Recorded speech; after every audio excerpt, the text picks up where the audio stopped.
Have you ever sat in the silence after everything has ended, wondering if he truly forgot you? If he really just moved on as if what you shared meant nothing? Maybe you've checked his profile more times than you care to admit. Maybe you've imagined him laughing, living, breathing, without you. And each time, something in your chest tightens a little more.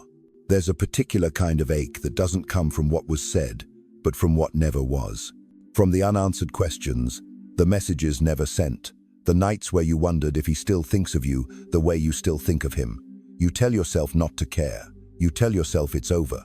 But if it was really over, why do you still feel so much? If you're watching this, chances are you're not just here for answers. You're here for understanding, for something to finally make sense. For someone to say the thing you've been silently screaming in your head, "It still hurts, I still feel it. And I don't know why he doesn't." But what if he does? What if silence isn't the absence of feeling, but the loudest cry of someone who doesn't know how to deal with what he's feeling? Men are often misunderstood when it comes to heartbreak. Society teaches them to be strong, to hold it in, to man up and keep walking forward without looking back. But that doesn't mean they don't hurt. It just means they've learned to do it differently, quieter, deeper, in ways that most people can't see unless they know what to look for. This video isn't about guessing games. It's not about making you wait for a message that might never come. It's about seeing the truth behind the silence. Understanding the 7 subtle signs a man gives when it still hurts to lose you, even if he never says a word. These aren't tricks. They're not strategies to win someone back. They're insights into a male emotional world few people ever really talk about. Because sometimes, when a man doesn't call you, doesn't message, doesn't chase, he's not showing strength, he's showing fear. Sometimes he walks away not because he doesn't care, but because he cares so much, it paralyzes him. So before we go deeper, I want to ask you something simple. Has there ever been a moment, just one, when despite the silence, you felt that he was still with you somehow? In a look, a post, a memory you both shared. Something in your gut that whispered, "This isn't finished yet." If your answer is yes, stay with me. Because what I'm about to share may not only help you understand him, it may help you understand yourself, and finally bring peace to all the what-ifs that have kept you awake. And if you find something here that resonates, something that makes you feel less alone, I invite you to subscribe and turn on the notification bell, not for me, but for you. Because healing often begins not when someone comes back, but when you finally start seeing clearly what was never said. Let's begin. There's a strange kind of pain that creeps in when someone talks about you but never to you. Maybe a friend tells you he mentioned your name in passing. Maybe you see a post, a quote, a song in his stories that sounds too familiar to be random. Or maybe someone says, "He was asking about you," with that look in their eyes, that tone that says, something's unresolved. And you wonder, why not just message me directly? Why is he talking to everyone except the one person who could actually answer the questions he might still carry? This is one of the clearest, yet most misunderstood signs of a man who hasn't moved on. When a man is truly done, truly emotionally detached, he turns the past into silence. He no longer needs to revisit the story. He closes the book not with anger, not with drama, but with a kind of quiet finality. But when something still hurts, when something inside him is left open, he talks. Not to you, but about you. Because talking to you would be vulnerable. It would require presence, clarity, exposure, and that's dangerous territory for someone who isn't ready to feel everything that might come rushing back the moment he hears your voice or sees your name on the screen. So instead, he releases the pressure through others. He vents. He remembers. He questions. Not always with bitterness, sometimes with nostalgia, sometimes with regret, but always with emotion. He might joke about you, as if it's no big deal. He might frame it as curiosity. But make no mistake, this isn't indifference. If he truly felt nothing, your name wouldn't even surface. He wouldn't bring up the memories. He wouldn't need to frame your story in a way that makes sense to others, because it would already make sense to him. When he speaks of you to others, it's often a sign he's trying to process what he couldn't process when you were still around. He might ask mutual friends about you, He might revisit moments you shared, trying to make sense of how things ended, or why they hurt the way they did. In every retelling, he's subconsciously hoping for clarity, for validation, even for silent absolution. But you don't hear these conversations. You're not there when he speaks. And that's what makes it so confusing. From the outside, it looks like silence, distance, disinterest. But behind the scenes, behind the facade of indifference, he's still speaking your name, still living parts of your story in his mind.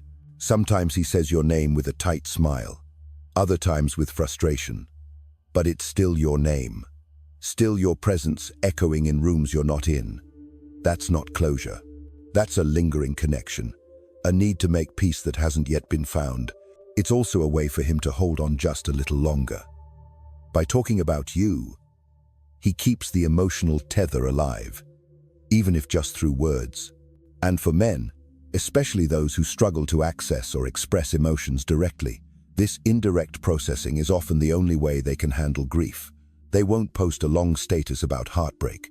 They won't call you at midnight to say, "I miss you." But they will ask your best friend, "Is she okay?"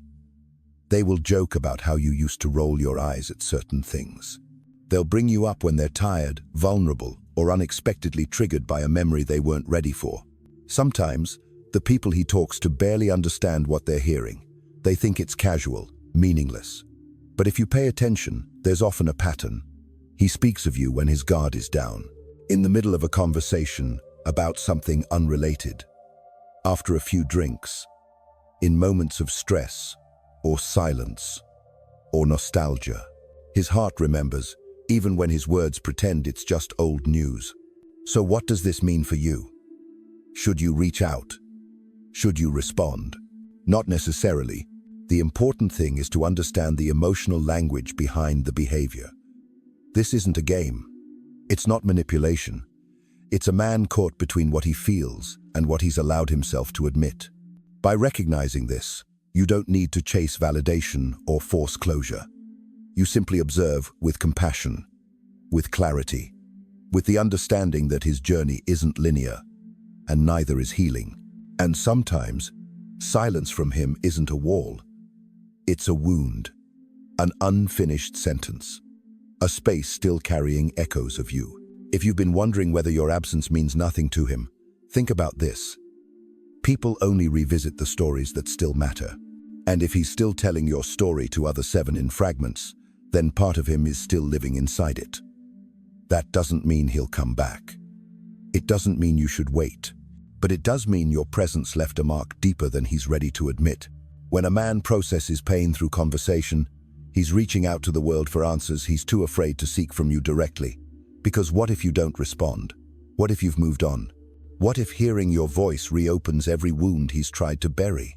So he talks to others instead, hoping they'll say something that helps him make sense of what he lost, hoping that in their words, he'll find a version of the story he can live with. But here's the truth. Healing doesn't come from understanding alone.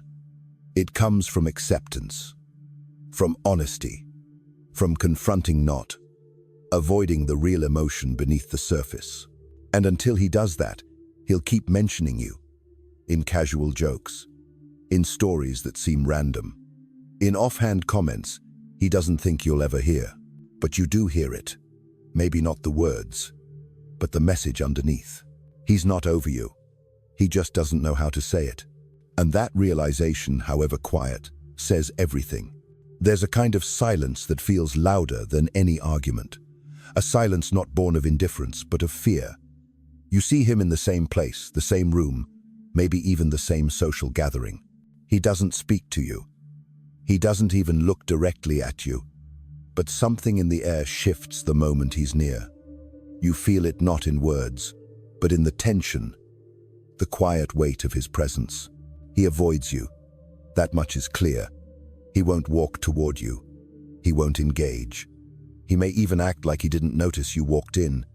But you know he noticed. Because when you're not looking, he's watching. It's subtle. A glance when your back is turned. A pause when your name is mentioned. A flicker in his expression when he hears your laughter from across the room. These are not the actions of someone who has truly let go. These are the signs of someone who still feels something but doesn't know what to do with it.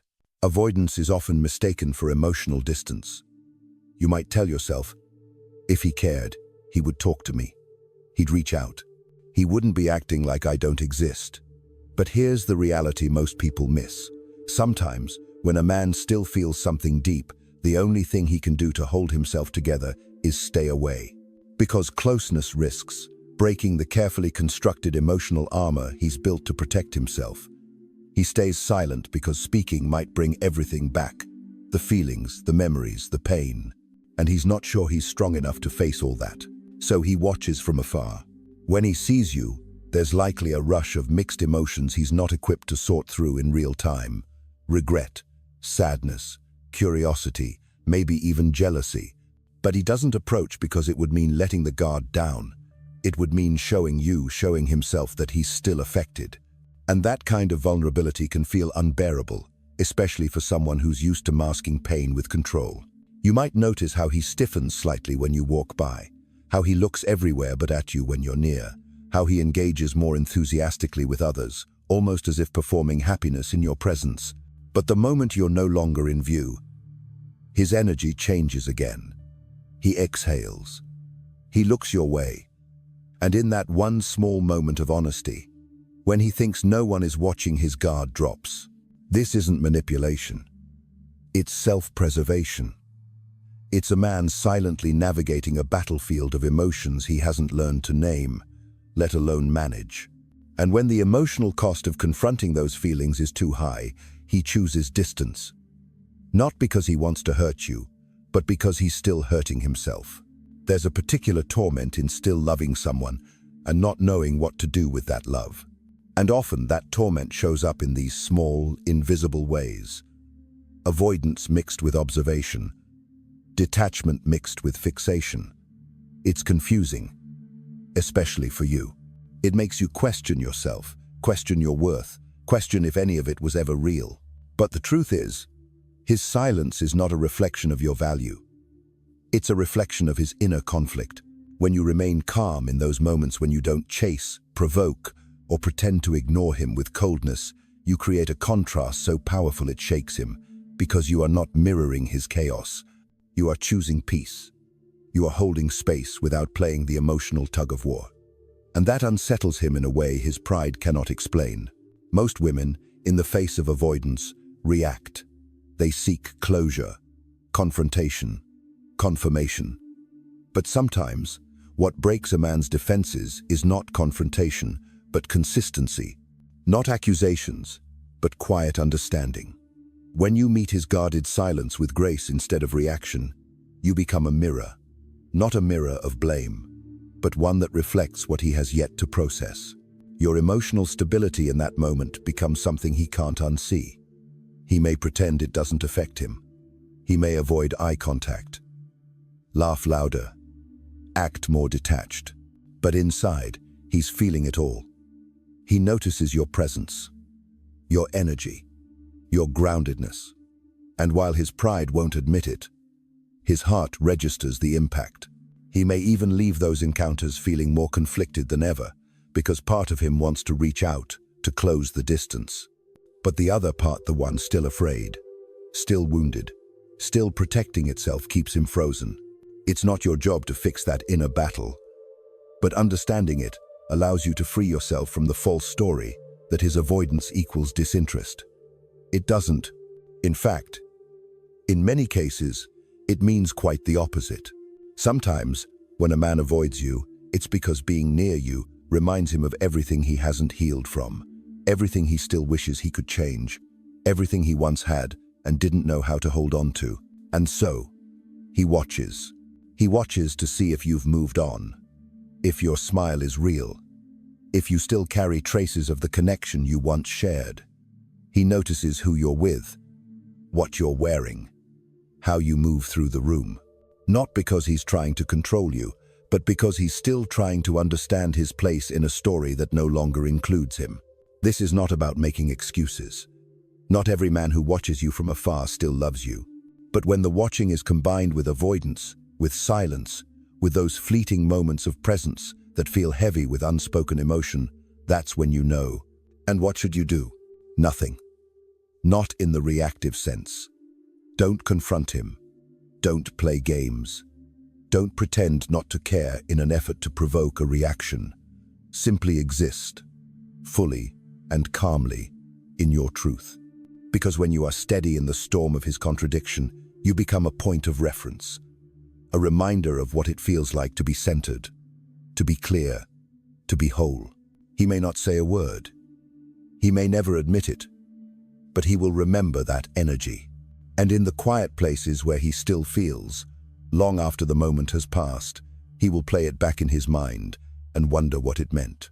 And that wondering, that unsettled feeling, is often where healing begins. Because no matter how far he keeps his distance, no matter how long he avoids your gaze, he still watches you. If his silence still carries the weight of your name, then you were never really gone from him. You were just the one thing he couldn't bear to face. It starts with a photo. A perfectly lit smile. A caption that reads something like, "Growth season" or "Thriving." Then comes the gym check-in, the group outings, the motivational quotes about letting go and self-love. He looks like he's glowing, focused, unbothered. Like losing you was the best thing that ever happened to him. And you sit there looking at the screen, wondering how he moved on so easily, how he looks so content, while you're still trying to breathe through the weight of missing him. But here's what almost no one tells you. Sometimes, when a man is truly struggling, the first thing he does is try to convince the world and himself that he's never been better. It's a performance, not in a manipulative way, but in a desperate one. Because pretending to be okay is often his only way of surviving what he doesn't know how to process. And in that performance, you are the audience he's silently trying to reach. Every carefully curated image, every story, every quote about strength, it's designed to look effortless. But if you look closely, it's not effortlessness you see. It's effort, tremendous effort, to smile, to show up, to project a version of himself that isn't falling apart. Because for men, falling apart rarely looks like tears and breakdowns. It looks like overcompensating. It looks like proving something. To you, to themselves, to anyone who might be watching. He tells the world he's good, maybe even great. But healing doesn't need validation. Real peace doesn't need to be paraded. A man who has truly moved on isn't shouting it from his Instagram stories.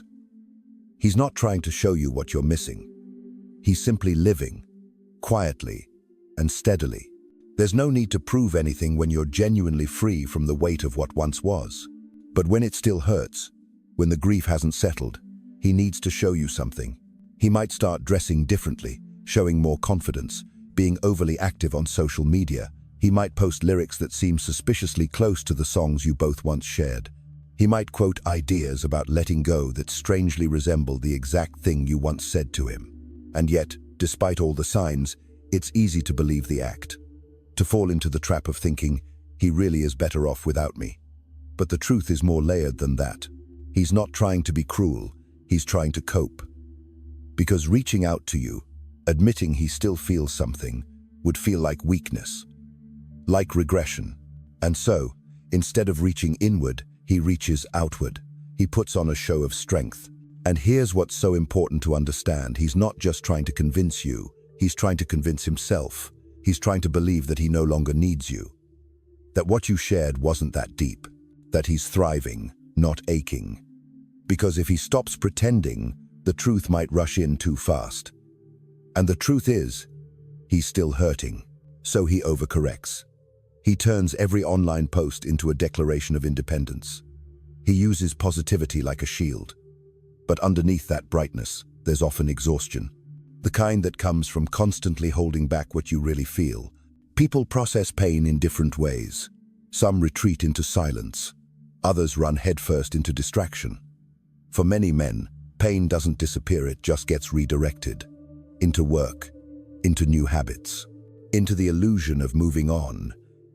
It's not always conscious, but it's telling.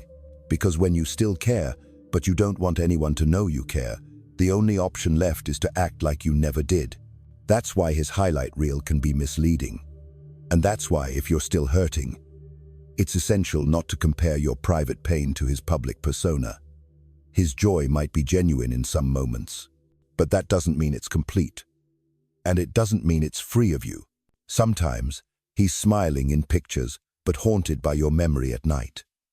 Sometimes he's surrounded by people, but still scrolling through your old messages. Sometimes the strength he projects is simply a temporary mask he wears because he doesn't know how to grieve in a way that feels safe. And when you don't react, when you don't comment, don't like, don't mirror his energy with forced indifference, that silence speaks louder than any reply. It tells him that you're no longer playing that game, that you're not living in emotional reaction, that you're choosing a different kind of peace.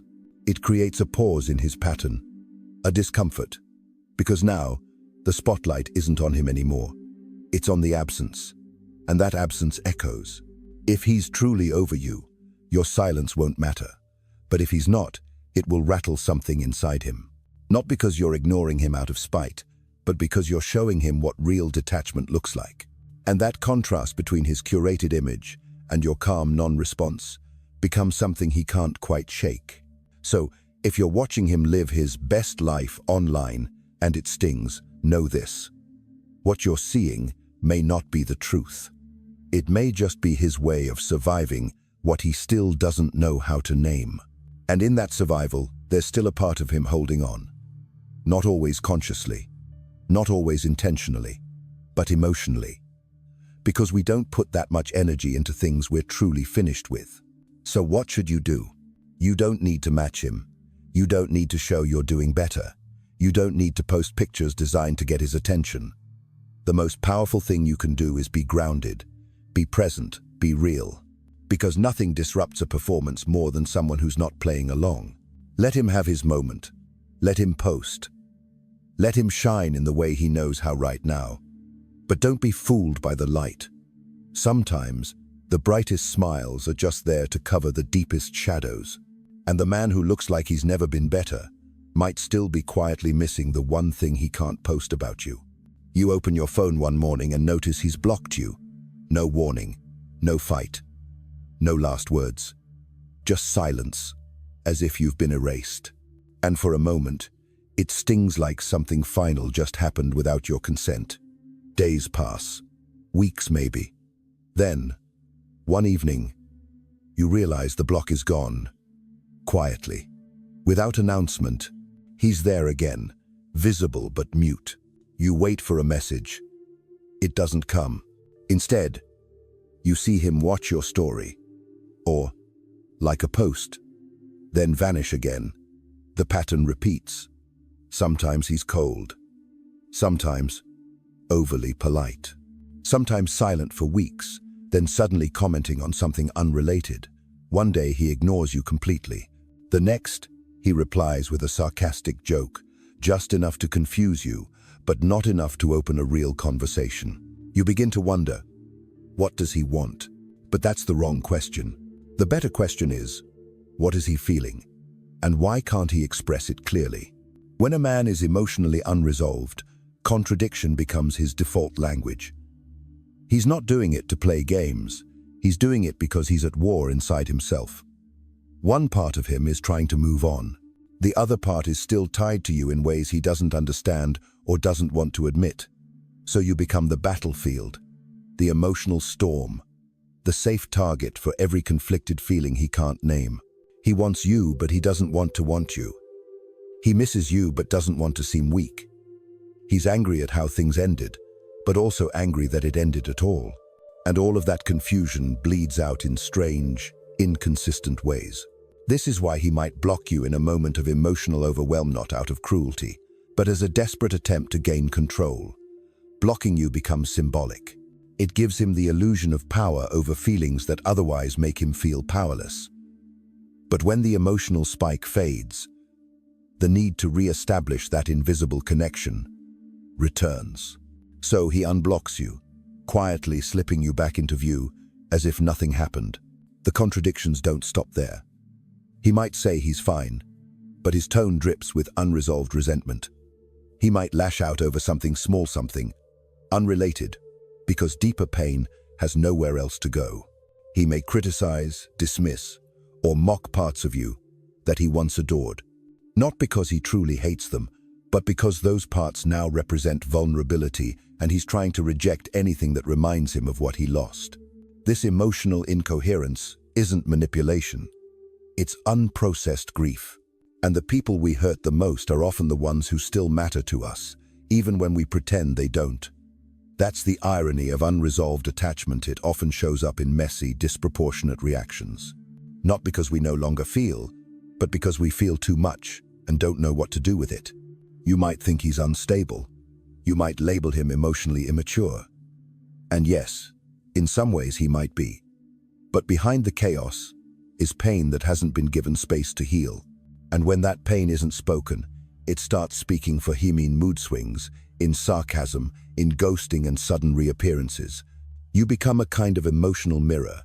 Every time he interacts with you, even through silence, you reflect back to him what he hasn't resolved. And sometimes that's unbearable. So he distances himself. He disappears. But his absence isn't clean. It's heavy. It lingers. It invites questions without offering answers. This is the hardest part for you. Not the silence, but the noise hidden in it. Not the distance, but the way it pulses like a heartbeat, reminding you that something's still alive, even when you can't reach it. And it's easy to get pulled into his emotional tide, to respond with frustration, to demand clarity, to try to match his hot and cold energy, just so you don't feel like the only one left exposed. But doing that only deepens the confusion. What he needs, what you need, is something else entirely. Stillness. When he reacts with contradiction, your steadiness becomes the anchor. Your emotional clarity becomes the boundary. Not the kind of boundary that punishes, but the kind that says, I see your pain, but I won't let it toss me around. You don't need to fix him. You don't need to explain his behavior back to him. But you do need to protect your peace. And to do that, you must learn to interpret the contradiction as a symptom, not as a statement of truth.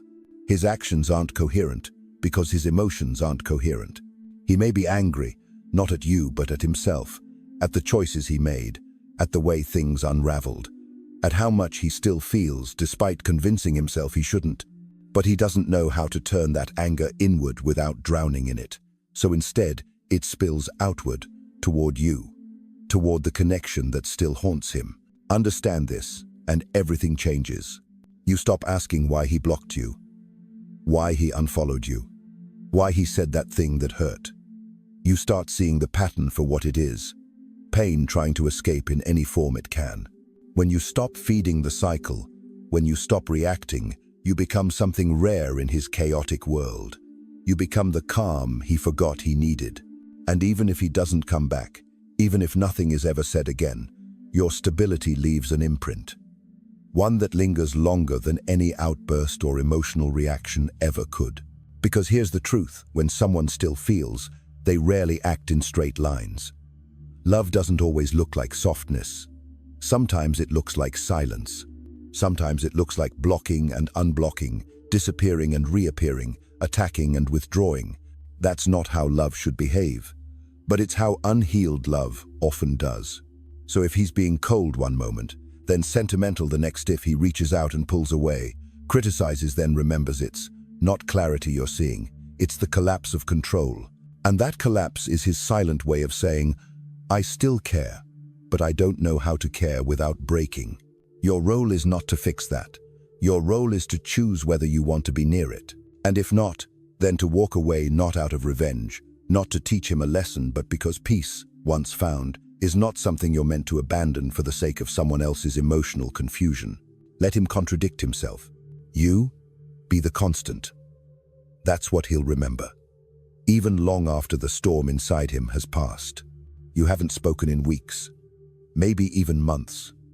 His name hasn't shown up in your inbox, no texts, no calls, no late-night check-ins. But somehow, you still feel like he's talking to you. Because then, there's the post, the song that sounds too familiar, the caption that echoes something only you would understand, the story that carries a quote you once said in passing, something you thought he barely heard at the time, but now it's sitting there, public, staring back at you. And for a moment you ask yourself, Is this for me? You second guess. Maybe it's just coincidence. Maybe you're reading too much into it. Maybe he really has moved on, and the resemblance is just your heart making false connections. But deep down, you know. You know the kind of message that isn't meant for a crowd, even when it's posted for everyone to see. You recognize the tone behind the words. You feel the tension between what's shown and what's unsaid. And whether he admits it or not, whether he even realizes it fully, there's an intention buried there. Because for someone who's silent, he sure is finding a lot of ways to speak. This is the emotional paradox of men who are hurting but can't or won't express it directly. Social media becomes their language, their loophole, their outlet. It's the place where pride and vulnerability collide. To reach out directly would cost too much. It would require exposure, confrontation, a willingness to face whatever response may come, if any. So instead, he posts, carefully, subtly, like sending a coded message in a bottle. He doesn't tag you. He doesn't say your name. But the song is one you played for him that night in the car. The quote is from that poem you both laughed at because it was too romantic. The image is taken at the place you once swore you'd visit together, but never did. And you see it. You feel it. Not because you're imagining things, but because emotional communication doesn't always happen in direct lines. Sometimes it happens sideways, quietly, with just enough ambiguity for him to deny if needed, but enough clarity for you to understand if you're paying attention. And often, you are. Even if you don't engage, even if you don't like or comment, you see it. You feel the pull. You wonder what it means. And here's what it means. He still wants to feel seen by you. He still wants to stir something in you, even if he doesn't want to reconnect fully, even if he swears he's moved on. He still wants to know that his presence matters in your world, that your attention hasn't vanished completely. Social media becomes the place where he can maintain emotional proximity without emotional risk. He can send signals without opening wounds. He can express without truly confronting. It's safer that way. He might not even realize how much he's doing it for you until someone points it out. But intention has a way of slipping through, even when it's unconscious. And you might be tempted to respond, to message, to match his energy, to let him know, yes, I saw it. Yes, I felt it. But you don't have to. You don't need to validate the performance for it to be real. Your silence, in fact, often says more than any reaction could, because if he's posting for you and you don't respond, it forces him to face the gap between intention and outcome. It makes him question what he really wants. Is he just trying to be noticed? Or is there something deeper he's still afraid to face? And that discomfort might just be the beginning of his real emotional reckoning. So let him post. Let him choose quotes that sound like closure or healing or strength. Let him pretend the song wasn't about you. Let him hold on to the illusion that it's just a coincidence. You don't have to play along, because someone who is truly healed doesn't need an audience. Someone who's truly moved on doesn't need to signal indirectly, and someone who's at peace doesn't need to be decoded. But someone who's still processing, someone who still feels, they'll speak in subtleties. They'll post with intention masked as spontaneity. They'll create emotional fingerprints in digital spaces, hoping quietly, deeply that you'll notice. And when you do, when you feel the message but choose not to react out of impulse, you take back your power. You step out of the emotional tug-of-war. You stay centered. You understand the language, but you don't have to answer it. Not every message deserves a reply. Some are meant to be witnessed. Some are meant to be let go. And some, especially the ones that come cloaked in silence here, just echoes of a heart that hasn't figured out how to say, I still care, out loud. But just because he can't say it doesn't mean it's not there. He's still speaking. You just don't have to speak back. One moment he's gone. Not just silent gone. Your messages no longer deliver. His name disappears from your followers list. The connection severed with a few taps on a screen. No explanation. No argument. Just a wall. Cold, firm, digital. You stare at your phone, heart racing, and wonder what happened. Did you say something wrong? Did something finally snap? Or was this simply the closure he never had the courage to give with words? You tell yourself it's final, that this is what moving on looks like. But then just as suddenly as he disappeared, he's back. The block is gone. Your chat reappears. His profile is visible again. He doesn't say anything. No apology. No message. No acknowledgement. But now you can see him again. He's there, quietly present. And with that one silent act, your heart is thrown into confusion all over again. This kind of behavior can feel manipulative, even cruel. But often, it's something far less calculated and far more chaotic. Emotional disorganization. When a man blocks you out of the blue, it's rarely about you alone. It's about the storm happening inside him, the emotions he doesn't know how to regulate, the anger he can't express properly, the pain he can't process. Blocking is his way of pressing pause. It gives him space, distance, control. It lets him feel like he's protecting himself from the parts of you that still hold power over him. Because when feelings are unresolved, presence becomes overwhelming. He blocks you to cut the emotional current, to stop the wave before it crashes. But the problem is, the feeling doesn't actually go away. It just shifts underground. And after a while, after the anger fades or the impulse dissolves, starts to miss that presence. Not necessarily the conversations, but the possibility of you. The access. The open channel, even if unused. So he unblocks you. But instead of reaching out, he says nothing. Because his pride still holds him back. Because admitting he acted impulsively feels weak. Because he doesn't want to look confused, even though he is. And that silence, after the unblock, is where the real message lies. He wants the connection open again, but only on his terms. He's not ready to speak. He's not ready to explain. He's not even sure what he wants. But the idea of you being completely gone feels heavier than he anticipated. So he lets you back in, not into his life, but into visibility. And that alone is revealing. Because people who are done, truly done, don't keep toggling the line between access and absence. They don't block and unblock, vanish and return. They stay gone, they stay resolved.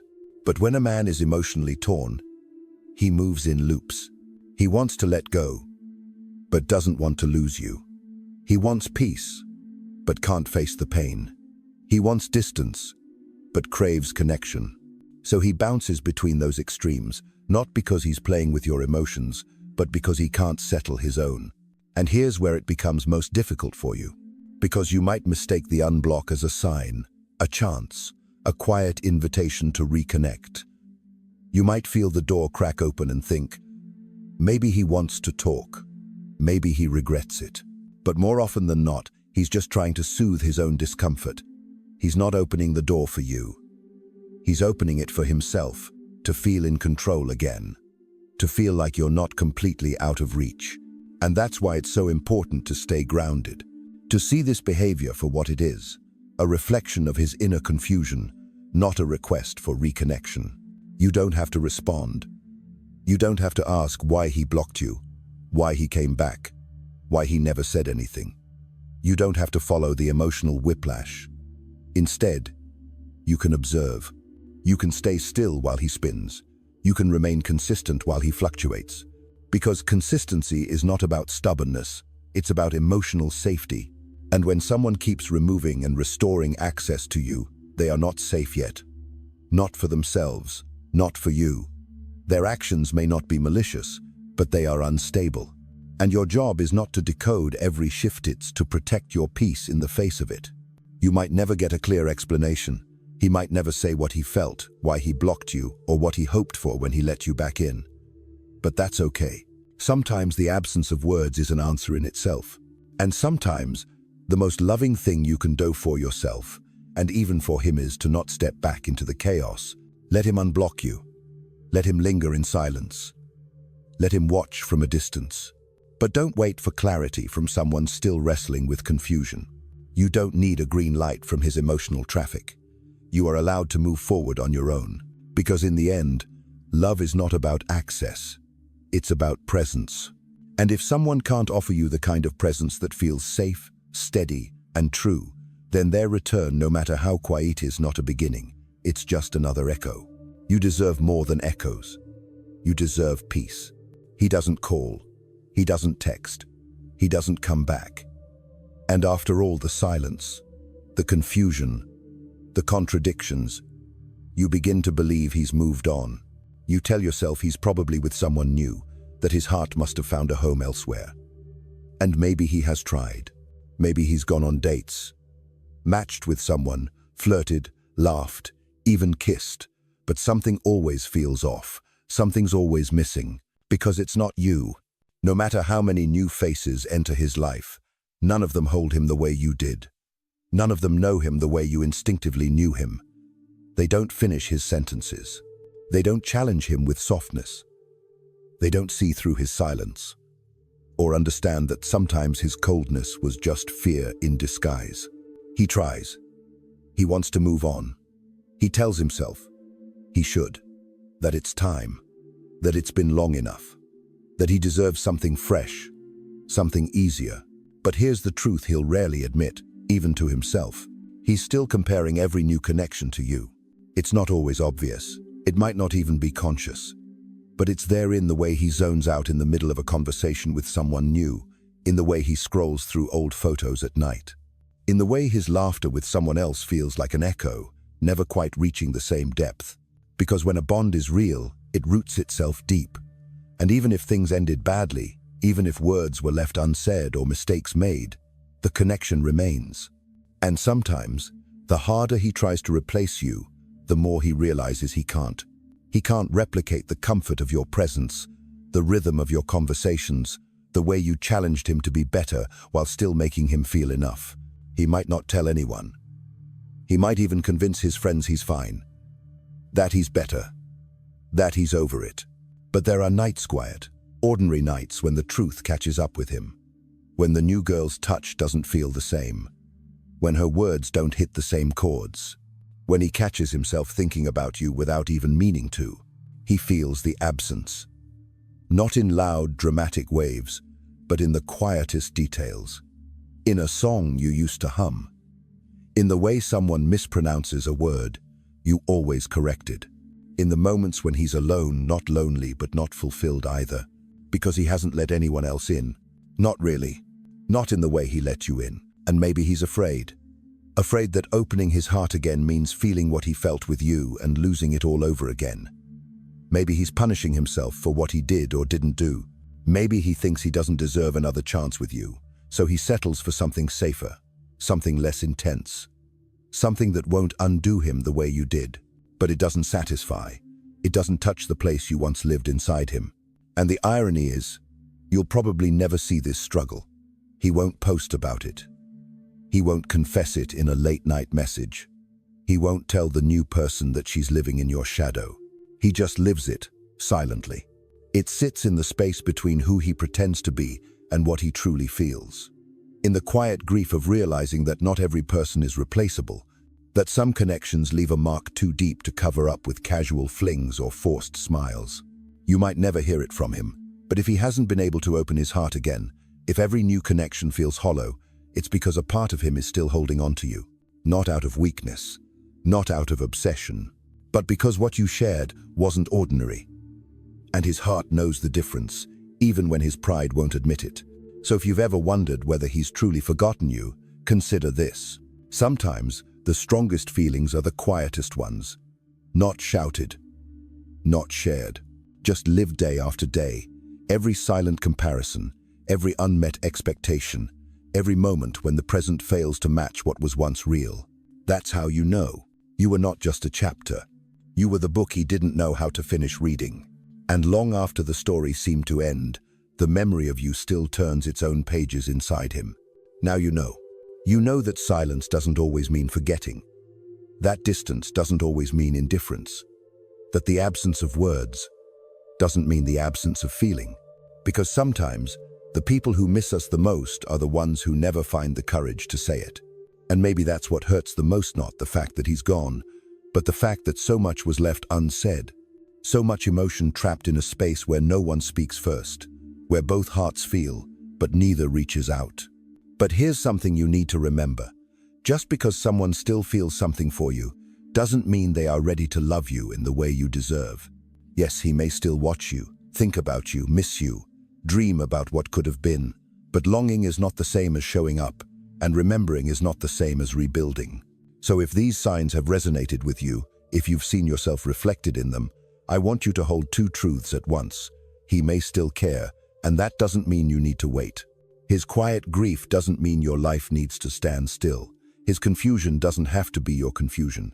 You can honor the love you shared without reopening the wounds it left behind. You can remember without returning. You can forgive without forgetting your worth. And if you're still healing, still processing, still trying to understand why things unfolded the way they did, then let this be your reminder. You are not alone. So many people carry silent stories, unfinished conversations, invisible heartbreak. We all navigate emotions that never got closure. But the beauty of healing is this: you don't need someone else's permission to begin. You don't need a final message or apology or confirmation. You only need the decision to set yourself free. If this video helped you see something you hadn't seen before, if it helped you make sense of feelings you've been carrying in silence, I invite you to stay connected. Subscribe, turn on notifications, and join this space where we speak about the things most people keep buried. Because healing begins when someone finally puts into words what you thought no one else understood. And if someone came to your mind while watching this, someone still trying to decode silence, still hoping for clarity, send this to them. Not to reopen old wounds, but to remind them they're not alone in their feelings. Thank you for staying with me through this journey. Until next time, be gentle with your memories, and even gentler with yourself.